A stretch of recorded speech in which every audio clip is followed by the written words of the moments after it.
ஆமாம், முதலமைச்சருக்கே இப்போ அதிகாரம் இல்லை போல் இருக்கு. அவர் இப்போ சேரை மாற்றிட்டு நட்டை மாற்றிட்டு டிஃபன் பாக்ஸை சாப்பிட்டு படுத்துடுறாரு. மின்சாரத்துறையில் ஊழல் இருக்கத்தான் செய்யும்.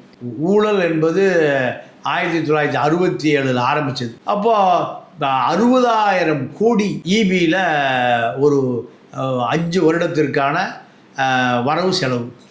இதில் பல ஆயிரம் கோடி வட இந்திய மார்வாடிகளால் நீங்கள் போலி உதிரி மின்சார சாதனங்கள் இன்று வரை சப்ளை செய்யப்படுகிறது.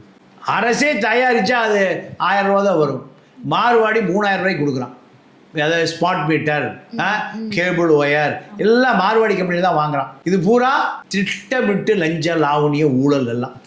இப்போ இந்த அம்மா போய் அதில் விசாரிக்க போகிற பொழுது ஒரு லீகல் நோட்டீஸ் வந்திருக்கு. இதை மின்சாரத்துறை அமைச்சர் தான் இதை ஒழிக்கணும். ஒழிப்பதற்கு அவருக்கு அதிகாரம் இன்னும் வழங்கப்படவில்லை. யார் வழங்கணும்? முதலமைச்சர் வழங்கணும்.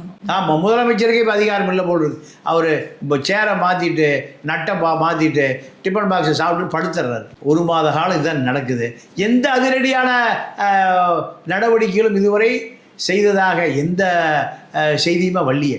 செந்தில் பாலாஜி 10 ரூபாய்க்கு வாங்குறாரு, இவரே 100 ரூபாய் டான்ஸ் ஆடுறாரு. 10 ரூபா இன்னைக்கு வரைக்கும் போயிட்டு இருக்க. குடியார பூரா குடிச்சிட்டு புல போகிறானே, குடிக்கிறதுக்கு முந்தைய புல போகிறானே. 10 ரூபா ஏன்டா அநியாயமாக வாங்குறீங்க? யாருக்குடா போகுது ஒரு நாளைக்கு 10 கோடி ரூபா? செந்தில் பாலாஜிக்கு போகுது இல்லை செந்தில் பாலாஜி ஆட்சி முடிஞ்சுது, இப்போ எந்த பாலாஜிக்கிட்ட போகுதுன்னு கேட்குறான். இன்றைக்கி வரைக்கும் பதில் இல்லையே. மதுக்கடைகள் மூடுறதாக சொல்கிறாரு.